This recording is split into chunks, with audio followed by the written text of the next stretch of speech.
গত বছর মানে 2018 সালের সেপ্টেম্বর মাসের 17 তারিখ আমাদের চ্যানেলে যে ভিডিওটি আপলোড করা হয়েছিল সেটি ছিল রিয়েলমি 2 এর একটি ইনডেপথ রিভিউ। রিয়েলমি তখন খুবই ইয়াং একটি ব্র্যান্ড, লোয়ার প্রাইস ট্যাগ বা ভ্যালু ফর মানির জন্য দ্রুত জনপ্রিয় হয়ে ওঠে নতুন ব্র্যান্ড রিয়েলমি। এর সাথে সরাসরি কম্পিটিশন চলতে থাকে অলরেডি এস্টাবলিশড ব্র্যান্ড শাওমির সাথে, এবং এক বছরের মধ্যেই রিয়েলমি বেস্ট সেলিং ফোনের তালিকায় চলে আসে। ফাইনালি তারা তাদের ফ্ল্যাগশিপ ফোন নিয়ে আসে গত মাসে, এবং সেটি হচ্ছে রিয়েলমি X2 Pro। রিয়েলমির জন্য এটি অ্যাম্বিশাস একটি স্টেপ অবশ্যই, এবং ইয়াং ব্র্যান্ড অলমোস্ট এক বছরের মধ্যে কতটা প্রোগ্রেস করেছে রিয়েলমি X2 Pro সেটার পারফেক্ট এক্সাম্পল। এটি যেহেতু রিয়েলমির ফ্ল্যাগশিপ ফোন, আমাদের কাছে ফ্ল্যাগশিপ কিলার, সো ডেফিনেটলি এটি হাই এন্ড স্পেক্স এবং ফিচার অফার করছে, আর এর স্পেক্স শিট সবাইকেই অবাক করবে। তবে অন্যান্য সেগমেন্ট বাদ দিয়ে শুধুমাত্র এর ব্যাটারি এবং চার্জিং নিয়ে যদি কথা বলি, সেটার এক্সপিরিয়েন্স ছিল বিস্ময়কর। সত্যি বলতে এর 90 হার্জ রিফ্রেশ রেট ডিসপ্লে বা স্ন্যাপড্রাগন 855+ প্রসেসর নিয়ে আমি যতটা না এক্সাইটেড, তার চেয়ে বেশি এক্সাইটেড এর চার্জিং টাইম নিয়ে। তবে এর লুক যেটা অলমোস্ট রিয়েলমি X বা XT এর মতোই, যদিও ম্যাটেরিয়ালে আপগ্রেডস থাকছে। ফ্রেম হিসেবে প্রথমবারের মতো থাকছে অ্যালুমিনিয়াম, রিয়ারে থাকছে গরিলা গ্লাস 5 এর প্রোটেকশন। এর লুক বা আর্গোনমিক্স নিয়ে আমার কোনো কমপ্লেন নেই, বরং এটি খুবই হ্যান্ডি একটি device, but at this time এর look kind of boring, cause same design দেখতে পাওয়া যায় রিয়েলমি X, রিয়েলমি XT এবং রিয়েলমি X2তেও, অ্যাটলিস্ট রিয়ার সাইড থেকে। যেহেতু এটি হায়ার প্রাইস ট্যাগের ফ্ল্যাগশিপ ফোন, আমি পার্সোনালি আশা করেছিলাম এর ডিজাইনে নতুনত্ব কিছু থাকবে, বাট আন্ডার দ্য হুড এতে ফান্ডামেন্টাল চেঞ্জেস থাকছে, যার মধ্যে একটি হচ্ছে স্টেরিও স্পিকার। এবং রিয়েল লাইফ ইউজিংয়ে stereo speaker better experience provide করে, এটা সবাই জানে। এটি ছিল লাউড এবং audio separation too good. Not only that, এতে লিকুইড কুলিং সিস্টেমও থাকছে, সো ব্যাটারি চার্জিং বা হেভি গেমিংয়ের সময়ও এতে ওভারহিটিংয়ের মতো কোনো ব্যাপারই ছিল না। প্লাস পয়েন্ট, এতে 3.5 মিলিমিটার অডিও জ্যাকেট দেখাও মিলবে, যেটি Dolby atoms tuned. Negative point, এতে কোনো এসডি কার্ড স্লট থাকছে না। তবে 2019-এর পার্সপেক্টিভে এতে থাকা 128 জিবি স্টোরেজ বেশিরভাগ ইউজারের জন্যই গুড এনাফ, যেটি UFS 3.0 টাইপ স্টোরেজ। তবে কারো এর চেয়ে বেশি স্টোরেজ প্রয়োজন মনে হলে এর 256 গিগাবাইট ভ্যারিয়েন্টটির কথাও মাথায় রাখতে পারেন। টকিং অ্যাবাউট দ্য ভ্যারিয়েন্ট, আমার রিভিউ নিট মানে লুনার হোয়াইট ছাড়াও এর আরও একটি কালার ভ্যারিয়েন্ট থাকছে, যেটি নেপচুন ব্লু। তবে ক্লিন লুকের জন্য অ্যাজ অলওয়েজ হোয়াইট ভ্যারিয়েন্টটি আমার বেশি পছন্দ। ডিসপ্লে ডিজাইনের ক্ষেত্রে এতে ব্যবহার করা হয়েছে নচ রাদার দেন দি পপ আপ মডিউল। এর সাইজ টলারেটেবল, তবে অনেক ইউজারই পপ আপ মডিউলের চেয়ে নচকেই বেশি প্রেফার করে থাকেন। তবে এতে পপ আপ ক্যামেরা থাকলেও পার্সোনালি আমার কোনো প্রবলেম ছিল না। ডিসপ্লের নিচের দিকে থাকছে super fast, even ফাস্টার under display fingerprint scanner, যেটি আগের জেনারেশনের চেয়েও ফাস্টার, এবং ট্র্যাডিশনাল ফেস আনলক সিস্টেমও থাকছে এই ফোনে। একটি বেটার ডিসপ্লে প্রোভাইড করার জন্য রিয়েলমি আসলে এখানে কিছুই মিস করেনি। এতে থাকছে 6.5 ইঞ্চ সুপার অ্যামোলেড প্যানেল। এই ডিসপ্লের ব্রাইটনেস ম্যাক্সিমাম 1000 নিটস, যা হাই এন্ড ফোনগুলোতেই দেখা যায়। প্লাস এটি সুপার শার্প ফুল HD+ ডিসপ্লে। এতে 100% DCI P3 কালার গামুট সাপোর্ট থাকছে গরিলা গ্লাস 5 এর প্রোটেকশন, এবং এটি HDR10 সাপোর্টেড প্যানেল, যার PPI 402 পিক্সেলস। যে বিষয়টা রিয়েল ডিল ব্রেকিং সেটি হচ্ছে এটি 90 hertz refresh rate supported panel. In real life এই রিফ্রেশ রেটের ব্যাপারটা খুব ভালো মতোই বোঝা যায়। 90 হার্জ রিফ্রেশ রেট থাকায় এর UI একদমই ফ্লুইড মনে হবে, যদিও স্টিল এর UI লুকের দিক থেকে নট মাই ফেভারিট। তবে হাই রিফ্রেশ রেট থাকায় এর অ্যানিমেশন ট্রানজিশনগুলো আগের চেয়ে অনেকটাই স্মুথ মনে হচ্ছিল। সব অ্যাপস বা গেমস যদিও 90 হার্জ রিফ্রেশ রেট সাপোর্টেড না, তবে অনেক গেমই এটি সাপোর্ট করে, আর সেসব গেমসের ক্ষেত্রে ট্র্যাডিশনাল ডিসপ্লের সাথে এর পার্থক্য খুব ভালো মতোই চোখে পড়বে। ডেফিনেটলি এটি battery hungry but not aggressive as OnePlus phone. আপনি চাইলে 60 হার্জে ব্যাক করতে পারবেন, but I think you shouldn't. Plus individual সেটও করতে পারবেন কোন কোন অ্যাপসে 90 হার্জ রিফ্রেশ রেট চান। Overall high refresh rate visual এক্সপিরিয়েন্সের জন্য অসাধারণ, বাট 60 হার্জ রিফ্রেশ রেটের সাথে এর এক্সপিরিয়েন্সের ক্ষেত্রে আকাশ পাতাল কোনো পার্থক্য থাকছে না। এটি just visually smooth experience provide করে। তবে Realme X2 Pro not only visually smooth, but এর specs obviously top notch.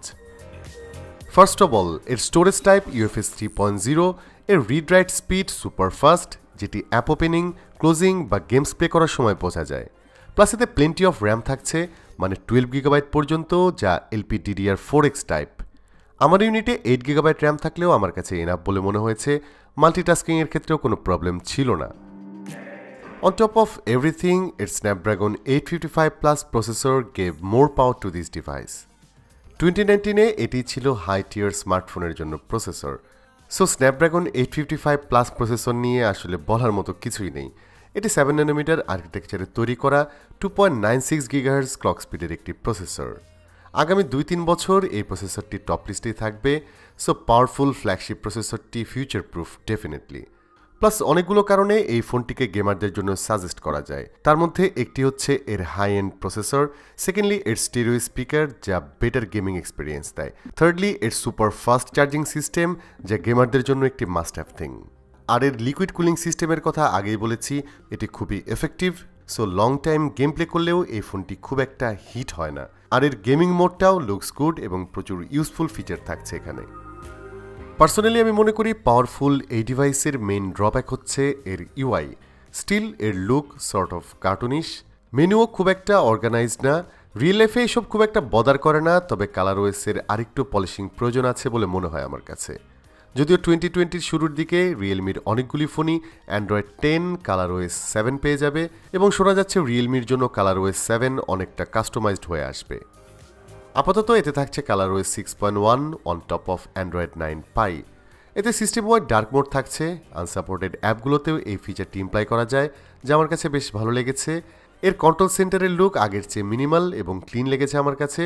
Always on display মোডও থাকছে, যাতে স্টিল কোনো নোটিফিকেশন শো করে না, তবে প্রয়োজনীয় সব সেন্সরের সাথেই থাকছে NFC, FM রেডিও এবং কল রেকর্ডিং করার মতো অপশন। শুরুতেই জানিয়েছিলাম রিয়েলমি X2 Pro এর চার্জিং টাইম নিয়ে আমি সবচেয়ে বেশি এক্সাইটেড। লিটারেলি এর চার্জিং টাইম আমাকে খুবই সারপ্রাইজড করেছে, কারণ মাত্র 26 থেকে 27 মিনিটের মধ্যে এই ফোনটি ফুলি চার্জড হয়ে যায়। এটি স্মার্টফোন ইউজিং বা চার্জিংয়ের ক্ষেত্রে বড় রকমের একটি ব্রেক থ্রু। এতে সাইজেবল 4000 mAh ব্যাটারি থাকছে, যা দুটি ইউনিটে ভাগ করা। সো 50 ওয়াট চার্জিং অ্যাডাপ্টার দিয়ে চার্জ দেবার সময় হিটিংয়ের মতো কোনো ইস্যু ছিল না। আর 4000 mAh ব্যাটারি ডেফিনেটলি একদিন ব্যাকআপ দিতে পারে, সিঙ্গেল ডেতে কোনো প্রবলেমই ছিল না। তবে 90 Hz রিফ্রেশ রেট অন করে রাখলে ব্যাটারি ব্যাকআপ কিছুটা কম পাওয়া যাবে। ওভারঅল এতে 6 ঘন্টার মতো স্ক্রিন অন টাইম পাওয়া গেছে আমার হেভি ইউজে। তবে ব্যাকআপ নিয়ে বদার্ড হবার কিছুই নেই, যেখানে এর চার্জিং টাইম আধা ঘন্টারও নিচে। সো এবার আমরা allrounder smartphone Realme X2 Pro এর রিভিউয়ের শেষ দিকে চলে এসেছি। চলুন কথা বলা যাক এর ক্যামেরা নিয়ে। মডার্ন স্মার্টফোনের মতো এর রিয়ারে থাকছে কমপ্লিট ক্যামেরা সেটআপ, মানে এতে থাকছে primary 64 megapixel camera, 13 megapixel telephoto camera, 8 megapixel ultra wide angle এবং 2 মেগাপিক্সেল ডেপথ সেন্সর। এর ফ্রন্টে থাকছে 16 মেগাপিক্সেল সেলফি ক্যামেরা। এর ক্যামেরা সেটআপে হার্ডওয়্যারগত কিছু চেঞ্জেস থাকলেও এর image quality almost Realme XT এর মতোই ছিল, যে ফোনটি আমি বেশ অনেকদিন ধরে ব্যবহার করেছি। As a daylight camera it's quite good. আগের অনেক রিভিউতেই বলেছি রিয়েলমির ইমেজ প্রসেসিং অ্যালগোরিদম কিছুটা বিউটিফাইং ফ্রেন্ডলি, ছবির কালার অলওয়েজ কিছুটা কালারফুল এবং পাঞ্চি পাওয়া যায়। তবে ডিটেলের ক্ষেত্রে এর primary camera still not the best. Overall এসব কালারফুল ছবি অনেকেই পছন্দ করে থাকেন, তবে যারা কালার অ্যাকুরেট ছবি পছন্দ করে থাকেন তারা এতে জিক্যাম ইনস্টল করে নিলে বেটার রেজাল্ট পাবেন। অন্যদিকে রিয়েলমির HDR processing as always better ছিল, সেই সাথে পোর্ট্রেট মোডে তোলা ছবির এক্সট্রা স্মুথনিং ছাড়া সবকিছুই বেটার ছিল। এই টেলিফটো ক্যামেরাটি ইমপ্রেস করেছে আমাকে। এতে 2x optical zoom, 5x hybrid zoom, even 20x digital zoom capabilities থাকছে। এর 5x হাইব্রিড জুম মোডে তোলা ছবি বেশ অবাকই করেছে, প্রিটি মাচ ইউজেবল ছিল এই ছবিগুলো। তবে 20x ডিজিটাল জুমে তোলা ছবি ক্ল্যারিটি শার্পনেসের দিক থেকে খুব একটা ইউজেবল ছিল না, যেটা ন্যাচারাল। এই টেলিফটো লেন্সটি দিয়ে পোর্ট্রেট মোডে ছবি তোলা যায় না, এটা একটা ইনকমপ্লিট ব্যাপার মনে হয়েছে আমার কাছে। এর 8 মেগাপিক্সেল ওয়াইড অ্যাঙ্গেল ক্যামেরাতে 115 ডিগ্রি ফিল্ড অফ ভিউ পাওয়া যায়। ওয়াইড অ্যাঙ্গেল পিকচার হিসেবে এই ছবিগুলো বেশ ভালোই ছিল। ডেলাইটে ক্রিস্প ছবি পাওয়া গেছে এই ক্যামেরায়। এই লেন্সটিতে অটোফোকাস সাপোর্ট থাকছে, সো এটি দিয়ে ম্যাক্রো মোডেও ছবি তোলা যায়। ম্যাক্রো মোডে তোলা ছবি আউটস্ট্যান্ডিং কিছু না, মোটামুটি অ্যাভারেজ লেভেলের। তবে ভালো বিষয় ওয়াইড অ্যাঙ্গেল ক্যামেরাটিও নাইট মোড সাপোর্ট করে। Night mode on this phone done a pretty much decent job. Noise reduction বেশ ভালো থাকায় গ্রেইন লেভেল কম ছিল এবং ছবিগুলো ছিল ওয়েল এক্সপোজড। অন্যদিকে এর 16 মেগাপিক্সেল সেলফি ক্যামেরাটিও মোটামুটি সব ধরনের লাইটিং কন্ডিশনে বেশ ভালো ছবি প্রডিউস করেছে এবং এতেও থাকছে নাইট মোড এবং EIS। Realme X2 Pro এর ভিডিও ক্যামেরার ফিচারগুলো রিয়েল লাইফে ইউজফুল ছিল। এতে আপ টু 4K UHD রেজুলেশনে ভিডিও করা যাবে, থাকছে EIS plus super steady mode, যা ছিল ইমপ্রেসিভ। এখন সবগুলো ক্যামেরায় ভিডিও করা যায় এবং ভিডিও করার সময় আলাদা আলাদা ক্যামেরায় সুইচ করা যাবে, যা অনেক ক্ষেত্রে খুবই হেল্পফুল মনে হয়েছে আমার কাছে। এই ক্যামেরায় আরেকটা মজার ফিচার থাকছে, সেটি হচ্ছে পোর্ট্রেট ভিডিও, যাতে পোর্ট্রেট পিকচারের মতোই ব্যাকগ্রাউন্ড ব্লার করে ভিডিও করা যাবে। এছাড়া 960 fps স্লোমো এবং টাইম ল্যাপসের মতো অপশন থাকছে এই ক্যামেরায়। Realme X2 Pro আমি অলমোস্ট 1 মাস ধরে ব্যবহার করছি অ্যাজ মাই ডেইলি ড্রাইভার এবং কন্টিনিউয়াসলি আমার iPhone XS ম্যাক্সের সাথে সুইচ করে চলেছি এই ফোনটি। একটা ফ্ল্যাগশিপ ফোনের ফান্ডামেন্টাল সব ফিচারই থাকছে এই ফোনে, যদিও কিছু লাক্সারিয়াস ফিচার থাকছে না, like no wireless charging, no waterproofing. তবে 90 Hz রিফ্রেশ রেটের smooth performance, handy ergonomics, specially এর চার্জিংয়ের ব্যাপারটা সুপার ইমপ্রেসিভ। তবে এর মেইন ড্রব্যাক হচ্ছে এর UI that still not inspiring, এবং অন্যান্য সেগমেন্টের তুলনায় এর ক্যামেরাকে আমার কাইন্ড অফ অ্যাভারেজ মনে হয়েছে। পার্সোনালি এর প্রাইমারি ক্যামেরাটি আরও বেটার ছবি প্রডিউস করবে, আমি এমনটা আশা করেছিলাম। যাই হোক, ইন্ডিয়াতে এর অফিসিয়াল প্রাইস 30,000 রুপির মতো, বাংলাদেশে যেটি পাওয়া যাচ্ছে 35,000 টাকার কিছু ওপরে। অনেস্টলি এই প্রাইস রেঞ্জে ওভারঅল Realme X2 Pro একটি বেটার প্যাকেজ আনডাউটেডলি। কোনো কোনো ক্ষেত্রে এটি এর চেয়ে হায়ার প্রাইসের ফোনের চেয়েও বেটার কিছু অফার করছে। তো আজকের ভিডিওটি এখানেই শেষ করতে হচ্ছে। নেক্সট ভিডিওগুলো পেতে আমাদের চ্যানেলটি সাবস্ক্রাইব করতে পারেন, সাপোর্ট করতে লাইক বাটনটি প্রেস করতেও ভুলবেন না আশা করি।